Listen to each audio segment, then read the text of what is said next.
पण आजच्या ज्या संतांची आपण कथा ऐकणार आहोत, यांचा जन्म महाराष्ट्रातील नसून तर गुजरात प्रांतामध्ये अच्छा. राजपूत घराण्यामध्ये त्यांचा जन्म झालेला आहे. जवळ कोणी दीन दुबळा येत असेल, दुःखित पीडित येत असेल, त्यावेळी महाराज त्याला त्याच्या मनामध्ये काय चाललं आहे की महाराज झालं. म्हणजे महाराजांकडे रिद्धी सिद्धी महाराजांच्या दासी होत्या.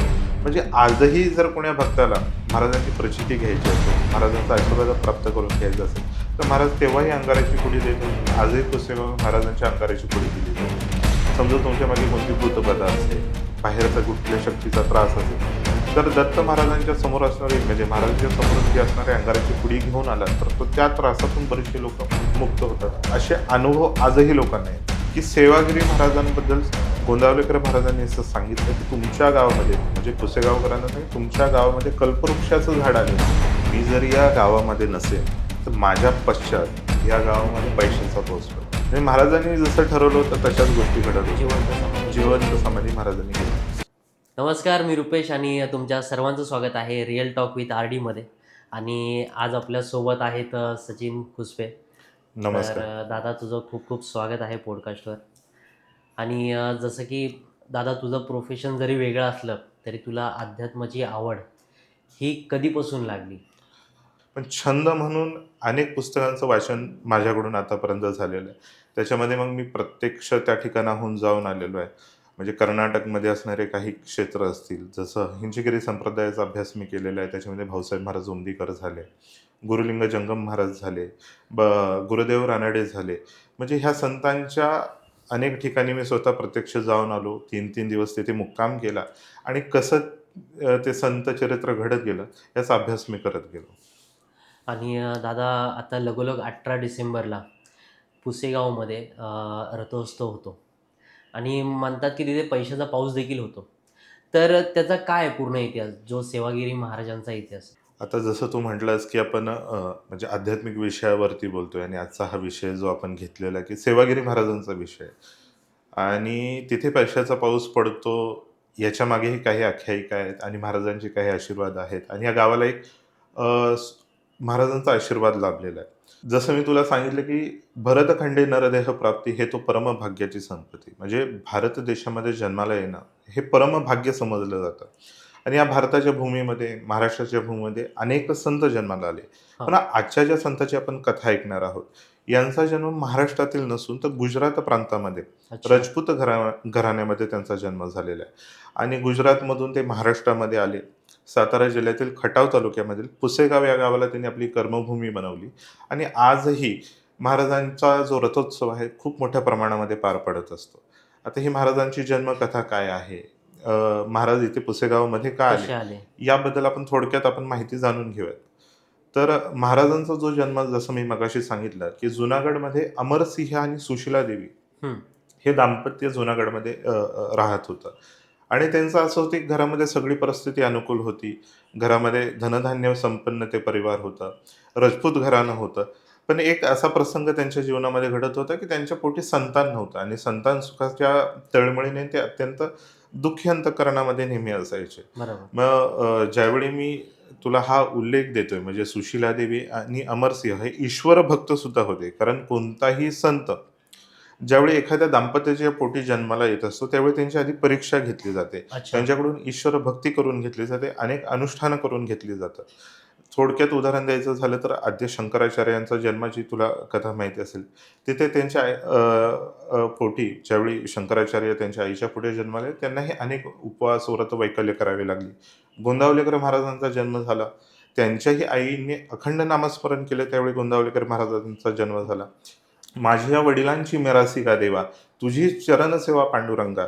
म्हणजे संत साहित्यामध्ये जे जे संत जन्माला आले त्यांनी त्यांनी आपल्या वडिलांची मिराशी म्हणजे वडिलांचा अभिमान पुढे सांगितलेला आहे. तसं या अमरसिंह आणि सुशीला देवी यांच्या पोटी सेवागिरी महाराजांचा जन्म झाला. पण त्यावेळी अशी परिस्थिती झाली होती की खूप वर्ष प्रयत्न करूनही संतती सुख प्राप्त होत नव्हतं. आणि एक दिवस अचानक असं झालं की दारावरती आवाज झाला आणि कोणीतरी एक साधू म्हणजे भगवी कफीने त्याने परिधान केली होती.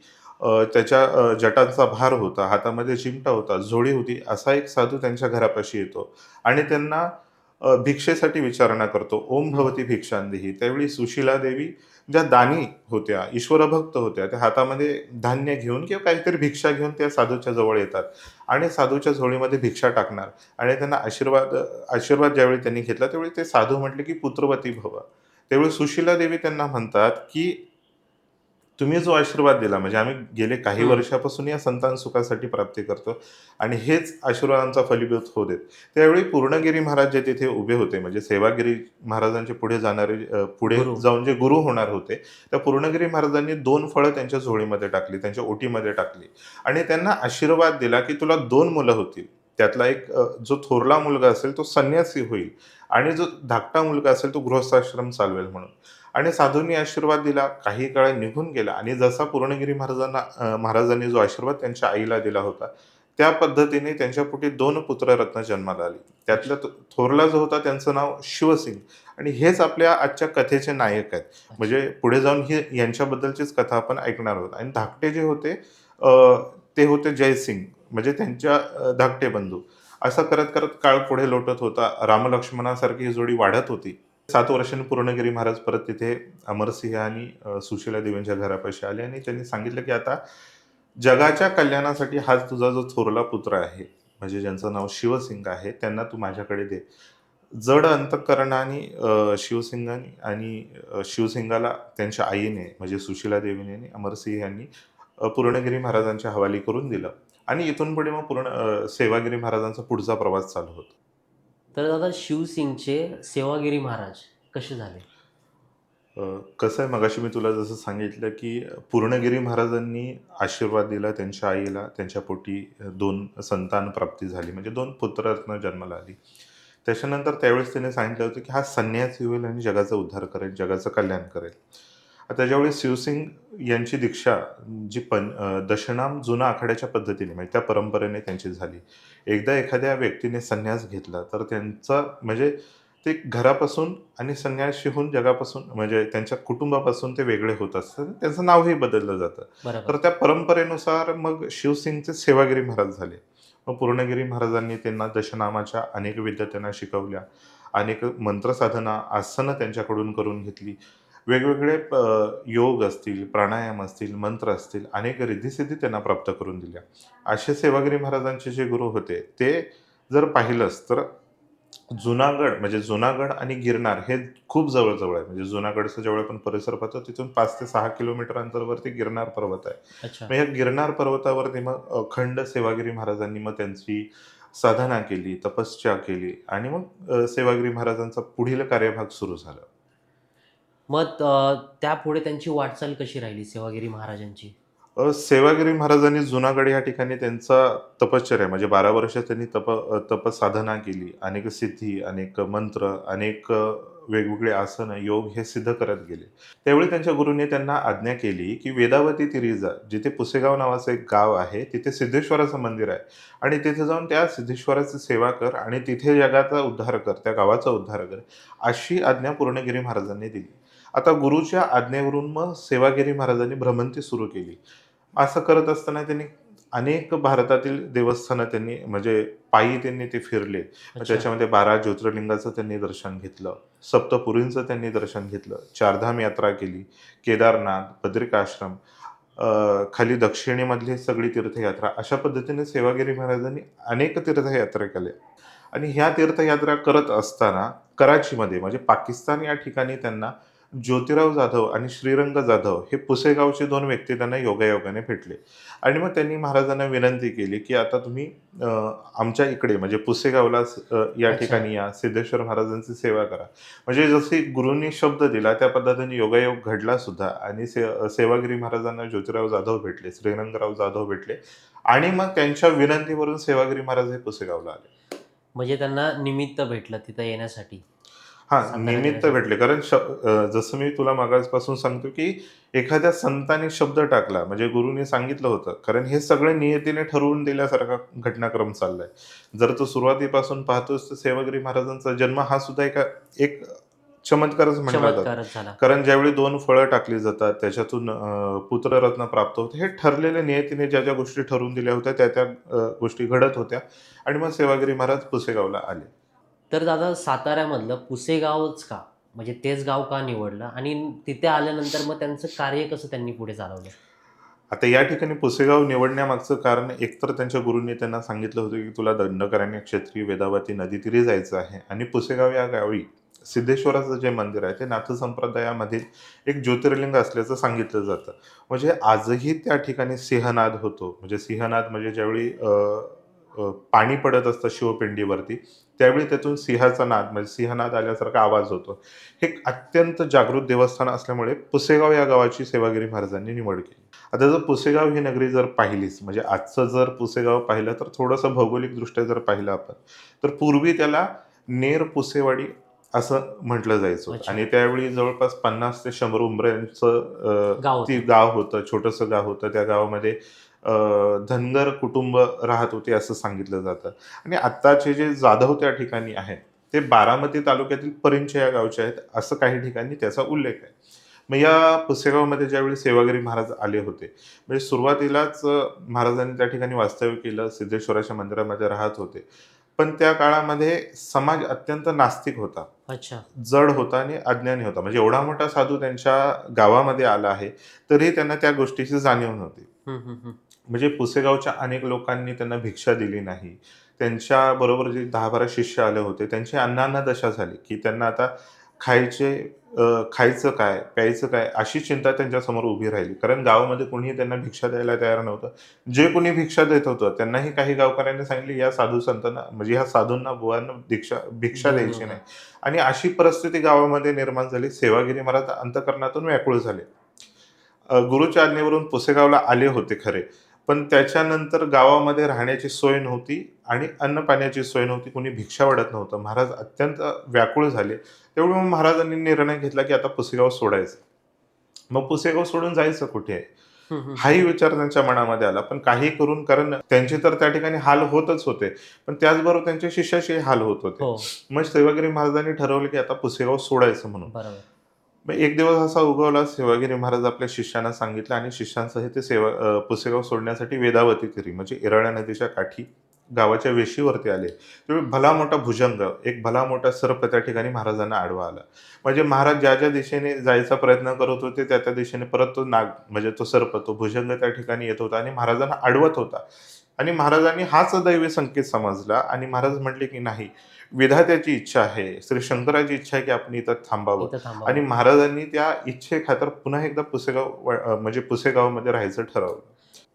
दादा त्यांनी गावामध्ये राहायचा तर निर्णय केला परत. हं. पण त्यांचं पुढचं जीवन कसं म्हणजे त्यांचं खाण्याचं वगैरे त्यांना भिक्षाही हं. कोण देत नव्हतं. मग त्यांनी त्यांची वाटचाल म्हणा, शिष्यांचं पोट कसं भरलं पुढे? महाराज पुन्हा एकदा पुसेगावमध्ये थांबले आणि महाराज हे प्रत्यक्ष शंकराचा अवतार होते. म्हणजे महाराज श्री प्रत्यक्ष शंकर, परंपरा दत्त अवतार, सोडून गड गिरणारं आले पुसेवाडी. म्हणजे महाराज हे स्वतः शंकराचे अवतार असल्यामुळे त्यांच्यासाठी कोणतीही गोष्ट अशक्य नव्हती. बरोबर. आणि महाराजांना एक गोष्ट लक्षात आली होती, की जेव्हा चमत्कार होईल त्यावेळी आपोआप नमस्कार होणार आहे. म्हणजे चमत्काराशिवाय नमस्कार नाही. ही गोष्ट महाराजांना म्हणजे ती गोष्टीची समजलं जाणीव त्यांना. महाराजांना जाणीव झाली होती. मग महाराजांनी काय केलं, तर एक दिवस पुसेगावमध्ये दवंडी पिटवली, की तुम्ही मला भिक्षा नाही देता, पण मी तुम्हाला जेवू घालतो, मी तुम्हाला खाऊ घालतो.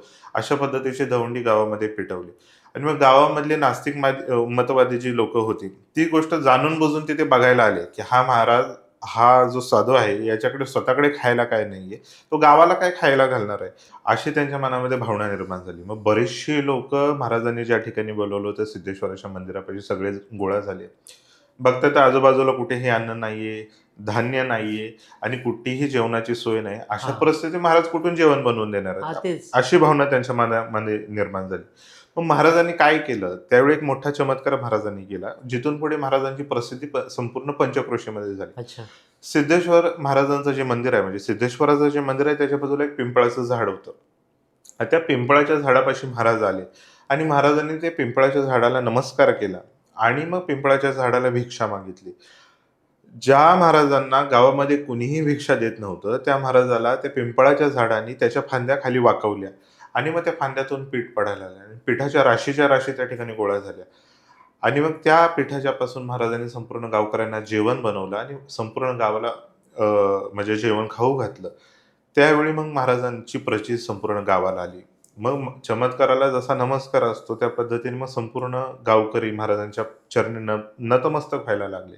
हळू-हळू महाराजांची प्रसिद्धी वाढायला लागली होती. म्हणजे पुसेगाव जर हे गाव तू पाहिलंस, तर पुसेगावच्या आजूबाजूची जी पंचक्रोशी आहे, त्याच्यामध्ये महाराजांच्या गावापासून काही जवळ म्हणजे पुसेगावपासून काही जवळ कडगुण नावाचं गाव आहे. कडगुण ही महात्मा ज्योतिराव फुलेंची कुलभूमी म्हणून मानली जाते. थोडंसं त्या एका बाजूला पाहिलं तर ते खातगुण नावाचं एक गाव आहे, जिथे पीर साहेबांचा मोठा दर्गा आहे. छत्रपती शिवाजी महाराजांचा एक किल्ला वर्धनगड नावाचा किल्ला पुसेगावपासून एक 4 ते 5 किलोमीटर अंतरावरती आहे. हं, हं, हं. एका बाजूला नागनाथवाडी म्हणून श्री शंकराचं प्रसिद्ध जागृत देवस्थान त्या ठिकाणी आहे. संपूर्ण पंचक्रोशीमध्ये महाराजांच्या या चमत्काराची जी अ, गोष्ट आहे ती पसरायला लागली आणि मग पंचक्रोशीतून माणसं महाराजांच्या दर्शनाला यायला लागली. मग हळू महाराजांनी संपूर्ण गावामध्ये वेगवेगळ्या ज्या समाज कार्य आहे ते राबवायला सुरुवात केली. दादा जसं तू म्हणलास, की ते त्यानंतर समाजकार्य करायला लागले. तर ते कोणत्या-कोणत्या पद्धतीचे समाजकार्य करत होते आणि त्यांनी अजून काही चमत्कार करून दाखवले का गावकऱ्यांना? अ, महाराजांचं संपूर्ण जीवन म्हणजे संत हा चमत्कारापेक्षा त्यांच्या सामाजिक कार्यासाठी खूप ओळखला जातो. म्हणजे जसं हं. तू ज्ञानेश्वरी जरी पाहिली, तर ज्ञानेश्वर महाराजांनी ज्ञानेश्वरी हा चमत्कार आहे. ना की चालविल्या जड भिंती हरली चांगली. म्हणजे जड भिंत ज्ञानेश्वरांनी जरी चालवली असेल, तर ज्ञानेश्वरीच्या माध्यमातून जड समाज चालवला. हे ज्ञानेश्वरांचे जसे चमत्कार आहेत, तसे महाराजांनी अनेक जरी चमत्कार केले असतील, तरी महाराजांनी समाजामध्ये जो अज्ञान होतं ते दूर करण्याचं काम केलं. समाजामध्ये जे नास्तिकता होती ती दूर करण्याचं काम केलं आणि समाजामध्ये ज्या कुप्रथा होत्या, चालीरीती होत्या, ते दूर करण्याचं काम सेवागिरी महाराजांनी केलं. म्हणजे महाराजांची दिनचर्या जर तू पाहिलीस, म्हणजे महाराज देशाला खूप देखणे होते. अच्छा. म्हणजे त्यांची उंची जी 6 फुटापर्यंत त्यांची उंची होती. आजानुभाऊ त्यांचे हात होते. अ, त्यांचं एक सरळ असं नाक, धारदार डोळे आणि पाणीदार डोळे असं त्यांचं सुंदर दिसायला महाराज होते. त्यांची जर दिनचर्या जर तू पाहिलीस, तर महाराज पहाटे लवकर उठत होते. वेदावती तीरी म्हणजे जी येरळा नदी आहे, त्या येरळा नदीमध्ये महाराज स्नान करत होते. स्नान करून मग पहाटे त्यांची ध्यानधारणा होत असे. मग गावामध्ये ते भिक्षा मागत असत आणि संध्याकाळी मग प्रवचनाच्या माध्यमातून म्हणा किंवा उपासनेच्या माध्यमातून म्हणा, गावकऱ्यांना वेगवेगळ्या मंत्र साधना असतील किंवा व्यायामाचे प्रकार असतील. कारण महाराज स्वतः बलदंड होते आणि त्यांना व्यायामाची सुद्धा आवड होती. तर अच्छा. महाराजांनी अशा अनेक चांगल्या परंपरा आहेत, अनेक चांगल्या शिकवणी आहेत, त्या पुसेगावामध्ये द्यायला सुरुवात केली. आणि जर चमत्काराचं जर तू म्हणत असशील, तर महाराजांनी जसं झाडाकडून पीठ मागितलं, झाडाकडून पीठ महाराजांना भेटलं, त्या पद्धतीने अनेक चमत्कार पुसेगावमध्ये महाराजांनी केले होते. म्हणजे काही असे चमत्कार ज्याच्यामध्ये मृत व्यक्ती जिवंत करणं असेही चमत्कार सांगितले जातात. त्याच्यापेक्षा एक प्रसिद्ध चमत्कार आहे म्हणजे पुसेगावपासून कोरेगाव तालुक्यामध्ये वडाची वाडी नावाचं एक गाव आहे. हं, हं, हं. आता या वडाच्या वाडीच्या मध्ये एक असा प्रसंग घडला होता, की त्या ठिकाणी एक साधू त्या ठिकाणी गावामध्ये आला आणि त्यांनी गावकऱ्यांना भिक्षा मागितली. तर भिक्षेमध्ये तुला काय देऊ? तर एका कुणी व्यक्तीने विचारलं, "तुला जेवण देऊ का?" ते म्हणे, "आम्ही जेवण नाही घेत." "मग तुला कोरान्न भिक्षा देऊ का? म्हणजे कोरडी भिक्षा तुला देऊ का?" तो व्यक्ती तिथे म्हटला, की "मी कोरान्न भिक्षाही नाही घेणार." मग रागारागाने गावकरी त्याला म्हटले, की "तुला कोरान्न भिक्षा नको, तुला जेवण नको, तर मग माळावरती जा आणि तिथे जाऊन खडे खा." आता हा शब्द ज्यावेळी त्या साधूला कोणी ते गावकरी बोलले, बोलले. त्यावेळी साधूला म्हणजे त्या व्यक्तीला राग आला आणि मग त्यांनी ते वडाच्या वाडी गावाला शाप दिला, की या ठिकाणी अ, गाव गावामध्ये अग्नितांडव होईल म्हणजे म्हणजे अ, अशा प्रकारची भानामती त्या साधूने त्या गावावरती केली. झालं असं की साधूने दिलेला तो श्राप खरा व्हायला सुरुवात झाली आणि वडाच्या वाडीमध्ये मग हळू म्हणजे कधी गवताच्या गंजी पेटत होत्या, कधी-कधी घरामध्ये आग लागत होती. अशा प्रकारचे अग्नितांडव सुरू झालं. मग हळू गावामध्ये हा प्रकार वाढत गेला. मग त्या काळामधील काही महान व्यक्ती होत्या त्यांना तिथे पाचारण करण्यात आलं. कुणी मारुतीच्या मंदिरामध्ये अभिषेक करा असं हं, हं, सांगितलं. हं. अभिषेक केल्यानंतर काही काळ ती भानामती थांबत होती. त्या भानामतीच्या माध्यमातून काही दिवसांनी परत ती उचल परत. खात होती आणि मग अनेक गावामध्ये जी घरं होती ती पेटली जात होती. गंजी पेटल्या जात होत्या. कधी कोणाची जी गोठा होता तो पेटला जात होता. असं करत ते अग्निप्रलय जो गावामध्ये होता तो वाढत चालला होता. आता याच्यासाठी करायचं काय? त्यावेळी मग वडाच्या ग्रामस्थांना सेवागिरी महाराजांचं नाव समजलं अच्छा. आणि मग ते मजल दरमजल करत पुसेगाव या ठिकाणी आले. आणि बघतात तर काय समोरच जो साधू ज्याने ह्या गावामध्ये भाणामती केली होती तो साधू सेवागिरी महाराजांच्या तिथे बसला होता. अच्छा. मग त्यांनी महाराजांना गावकऱ्यांनी सांगितले की असा असा हा साधू आमच्या गावामध्ये आला होता आणि याने गावामध्ये भानामतीचा प्रकार करून ठेवलेला आहे आणि संपूर्ण गाव हे भस्मसात होत आहे. रोज कुठे ना कुठे आगी लागतायत. त्यावेळी मग सेवागिरी महाराजांनी त्या साधूला विचारलं, "असं तू का करतोय? आणि या गावकऱ्यांना तू का त्रास देतोय?" त्यावेळी मग त्याने सांगितलं, की "हा असा-असा प्रसंग माझ्या जीवनामध्ये घडला. पण या गावची भानामती मी घालवणार नाही." असं सेवागिरी महाराजांना त्या साधूने सांगितलं. पण महाराज त्याच्यापेक्षा मोठे, म्हणजे महाराजांकडे भानामतीपेक्षा मोठी विद्या केगामती ही विद्या महाराजांना प्राप्त होती. मग बैलगाडी जुंपली गेली. महाराजांना वडाच्या वाडीमध्ये आणलं आणि महाराजांनी मग संपूर्ण गावाची पाहणी केली. त्यावेळी त्यांच्या लक्षात आलं, की एक शेवग्याचं जे झाड होतं, हां. त्या शेवग्याच्या झाडावरती त्या साधूने भानामती करून ठेवली होती. आणि मग ते शेवग्याचं झाड महाराजांनी सांगितलं, की हे शेवग्याचं झाड मुळासकट उपटा आणि जाळून टाका. आणि मग महाराजांनी स्वतःच्या जो धुनी होती, त्या धुनीतला अंगारा वडाच्या वाडीच्या गावकऱ्यांना दिला आणि सांगितलं गावाच्या अ, वेशीला वेशीवरती, पूर्ण. संपूर्ण वेशीवरती हे अंगारा तुम्ही टाकत जा. जेणेकरून ही भानामती पुन्हा उचल खाणार नाही आणि वर डोकं करणार नाही. आजही वडाच्या वाडी गावामध्ये प्रत्येक अमावास्येला वडाच्या वाडीच्या गावची माणसं येतात. महाराजांच्या धुनीतील ती अंगारा जो आहे तो त्या ठिकाणी वडाच्या वाडीला घेऊन जातात आणि आजही त्या गावाभोवती ती अंगारा टाकला जातो. टाकलं जातं. आजही महाराजांची साक्ष आपल्याला कळते. म्हणजे तेव्हा तो चमत्कार घडला, तिथली भानामती महाराजांनी केगामतीच्या माध्यमातून दूर केली.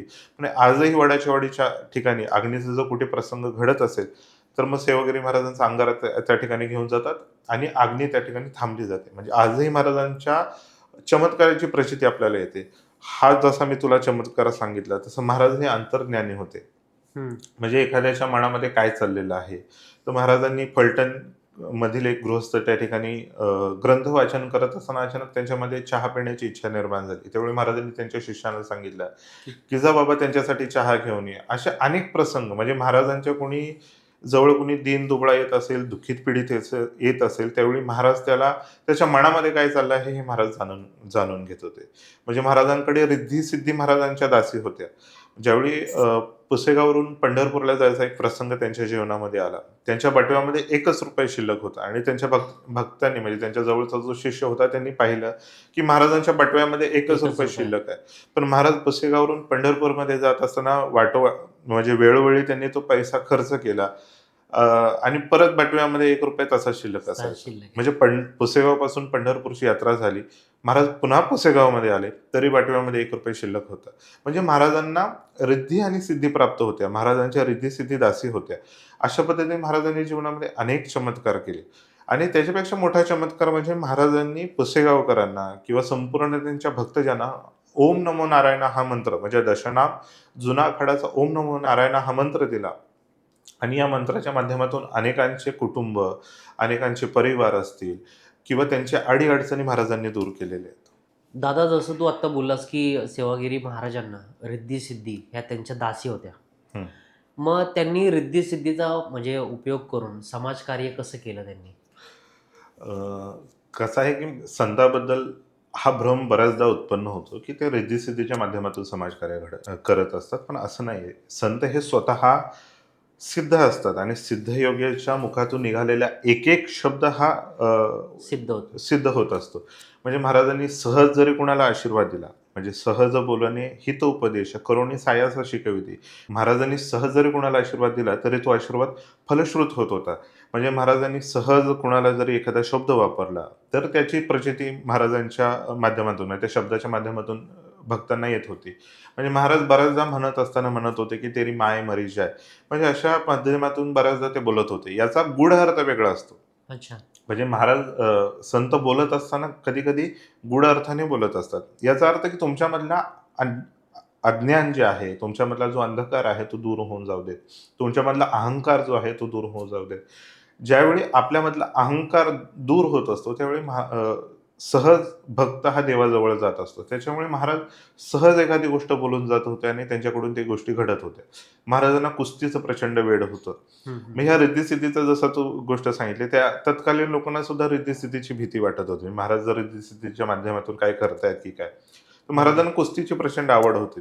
हां. बऱ्याचदा महाराज ज्यावेळी कुस्तीला जात होते, त्या एखादा पैलवान जिंकून आला किंवा एखादा पैलवान पडला, तर बऱ्याचदा असं म्हटलं जातं की महाराजांनी रिद्धी-सिद्धीच्या माध्यमातून या अच्छा. गोष्टी केल्या.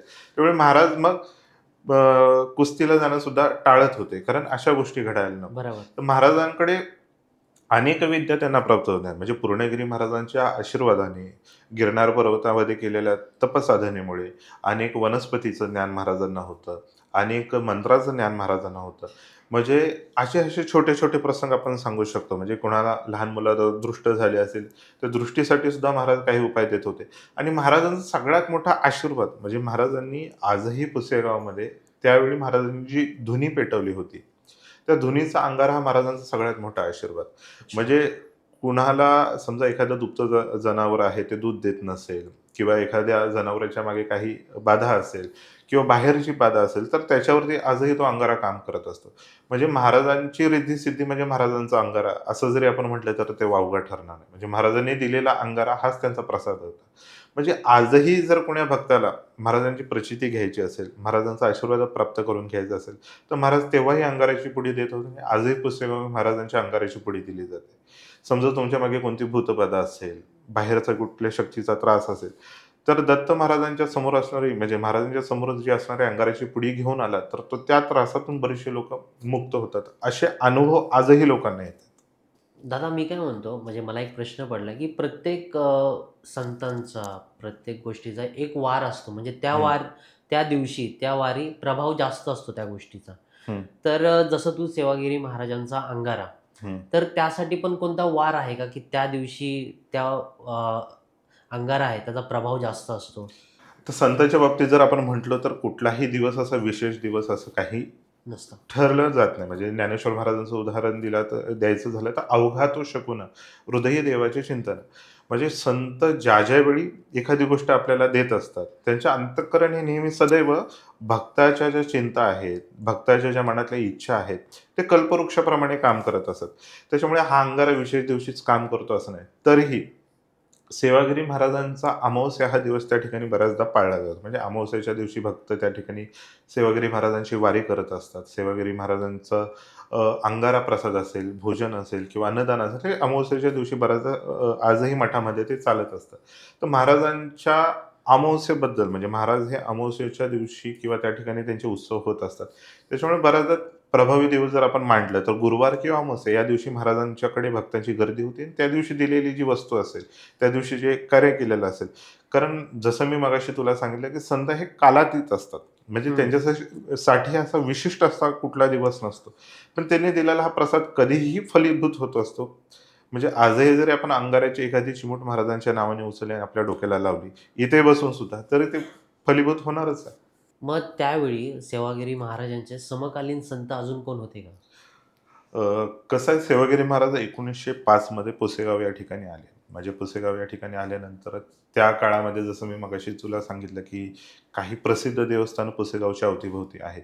त्यामध्ये खातगुणचे पीर हे प्रसिद्ध देवस्थान म्हणजे हं, आजही त्या हं. ठिकाणी एका हिंदू स्त्रीसाठी त्या पीराने तिथे जागा घेतली आणि तिथून तो उत्सव त्यांचा भला मोठा उत्सव त्या ठिकाणी म्हणजे उरूस आजही तिथे प्रसिद्ध आहे.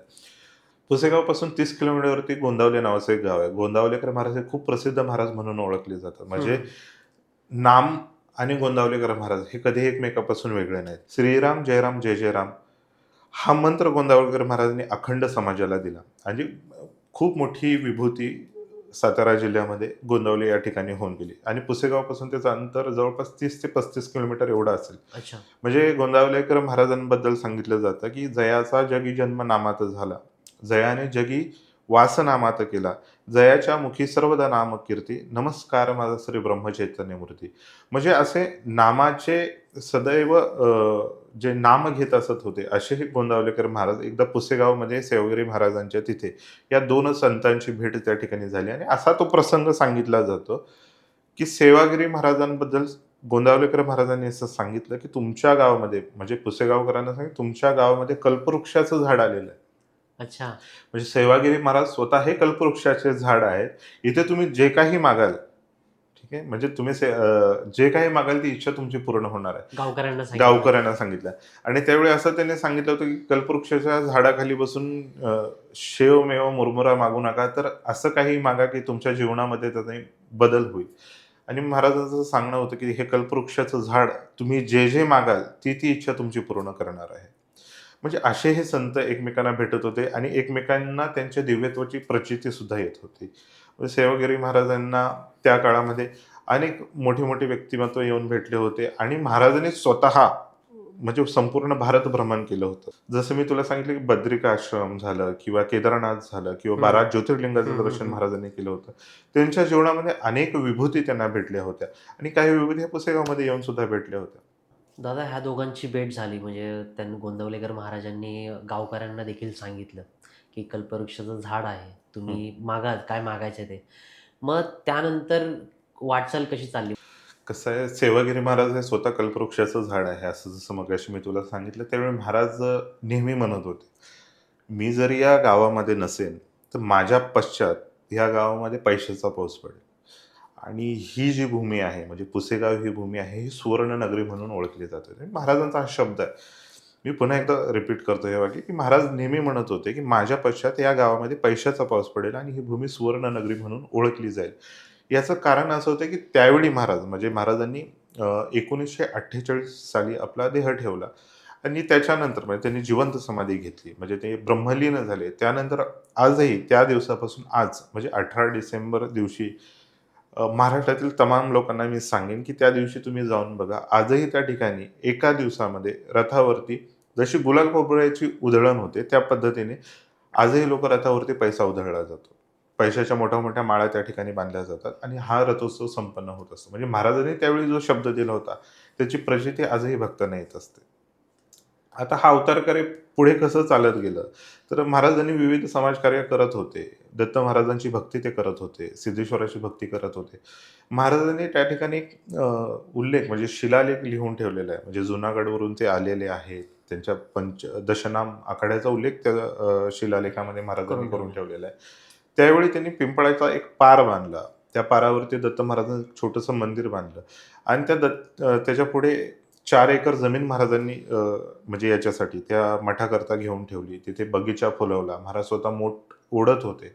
त्याच्यातून त्यांनी तो बगीचा फुलवला. तिथे अन्नदानं चालू होती. जप, होम, हवन आणि विविध म्हणजे जे उत्सव होते ते त्या मठामध्ये होत होते. म्हणजे दत्त महाराजांच्या मंदिरामध्ये होते. हां, हां. 1948 सालची दत्त जयंती पार पडली. म्हणजे दत्त जयंतीच्या काही दिवसानंतर महाराजांचा थोडासा प्रवास हा पंचतत्वाकडे म्हणजे आपण कुठेतरी इहलोकाची यात्रा संपवूयात, असं महाराजांच्या आतमध्ये विचार सुरू झाला. कारण बरोबर.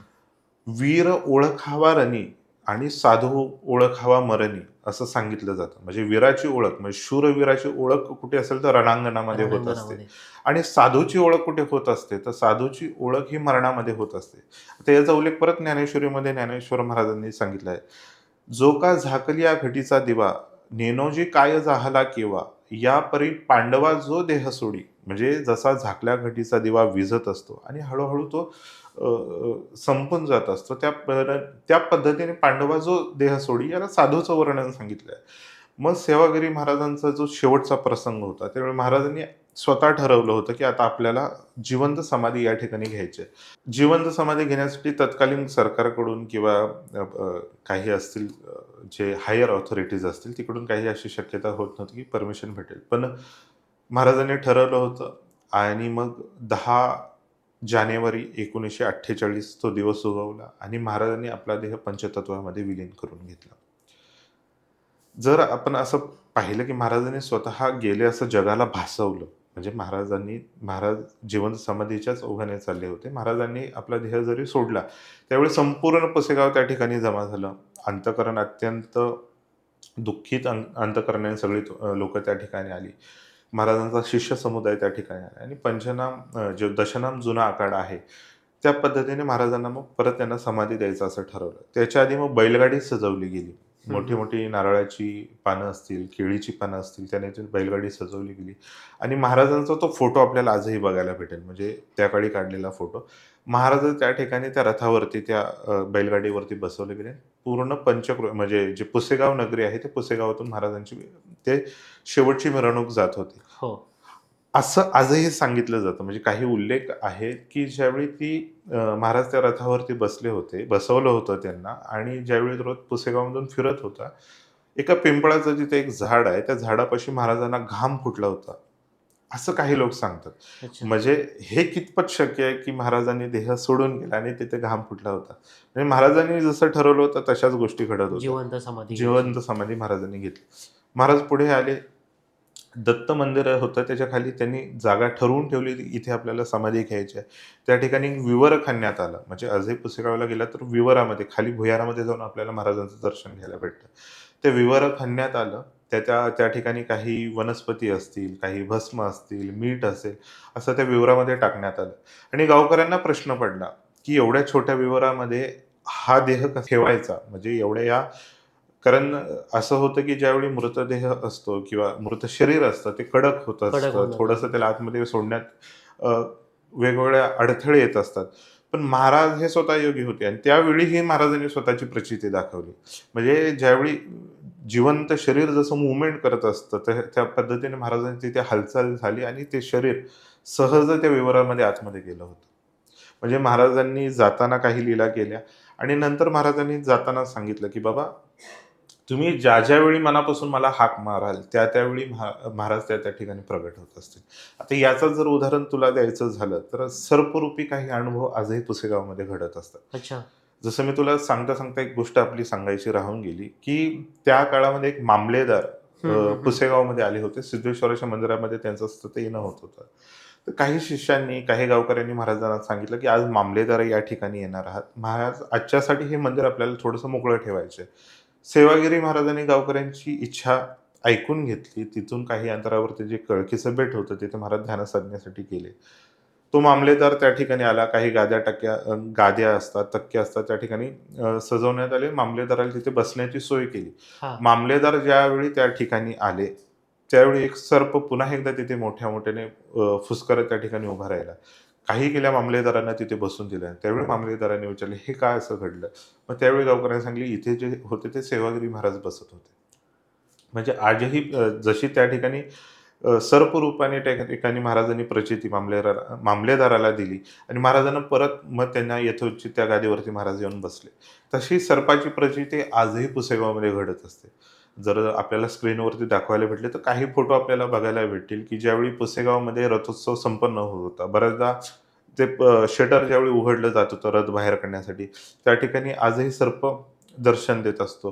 किंवा आजही ज्या भुयारामध्ये म्हणजे एवढी प्रचंड गर्दी असते ना, त्या भुयारामध्ये बऱ्याचदा सर्प त्या समाजावरती आपल्याला पाहायला मिळतो. अच्छा. म्हणजे सर्प रूपाने होईना किंवा अनेक वेगवेगळ्या रूपाने होईना महाराज आजही समाधीनंतर सुद्धा भक्तांना प्रचिती देत असतात. दादा जसं की सेवागिरी महाराजांनी समाधी घेतली. पण त्यांचे काही शिष्य पण होते. हं. मग त्यांची शिष्य पद्धत पुढे कशी चालू राहिली? आणि आजचं पुसेगाव म्हणजे काय आहे स्थिती पुसेगावची?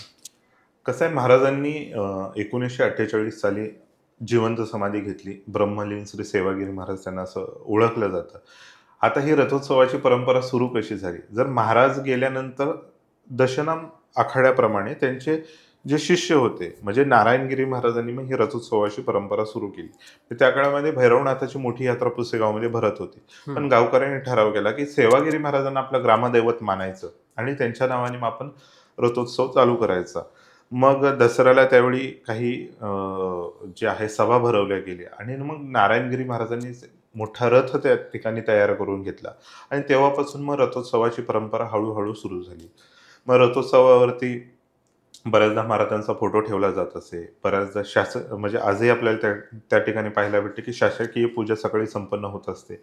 रथ सजवला जातो आणि रथ फक्त फुलांनी आणि पानांनी नाही सजवला जात, तर त्याच्यावरती पैशाच्या माळाने हा रथ भरलेला असतो आणि मग सेवागिरी महाराजांच्या मंदिरापासून ते निढळ फाट्यापर्यंत महाराजांचे रथोत्सव पार पडतात. म्हणजे सकाळी 6 वाजता सुरू होणारा रथ एक 3 ते 4 किलोमीटरचं अंतर पार पाडण्यासाठी महाराजांना म्हणजे त्या रथाला सकाळी 6 ते संध्याकाळी 7 म्हणजे जवळपास 12 ते 15 तासाचा वेळ त्या ठिकाणी लागत असतो. म्हणजे अशा पद्धतीने हा रथोत्सव पार पडत असतो.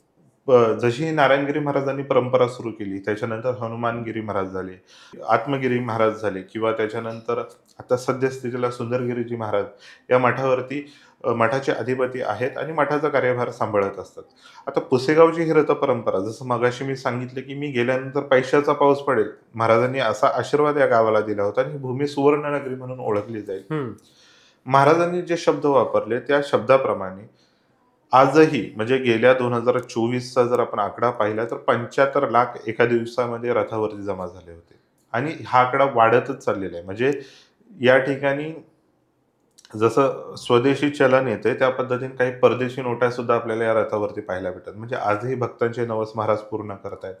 आजही या ठिकाणी महाराजांची प्रचिती लोकांना येते आणि आजही या ठिकाणी महाराजांचे जे बोललेले शब्द आहेत, आशीर्वाद आहेत, हे खरे होताना आपल्याला पाहायला मिळतात. तर दादा, तू जशी प्रचिती सांगितलीस सेवागिरी महाराजांची, तर खरंच इच्छा होते की येणाऱ्या 18 डिसेंबरला जत्रेला खरंच यावं आणि महाराजांचे दर्शन घ्यावे.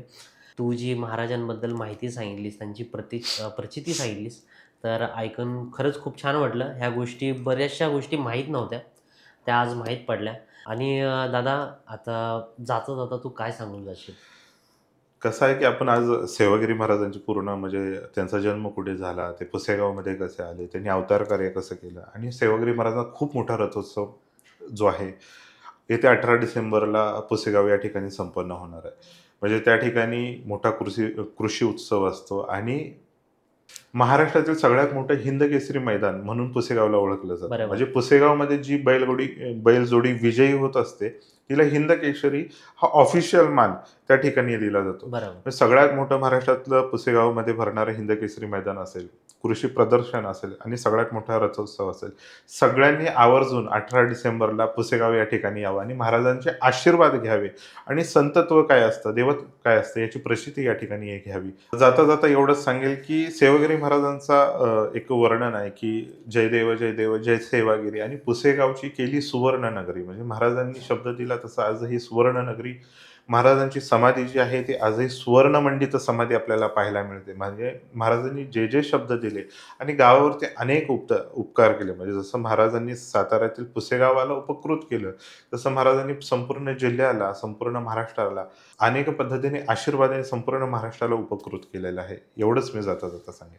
तर दादा, तू आलास आणि आमच्या शोची खरंच शोभा वाढवलीस, त्याबद्दल खरंच खरंच खूप धन्यवाद तुझं. धन्यवाद.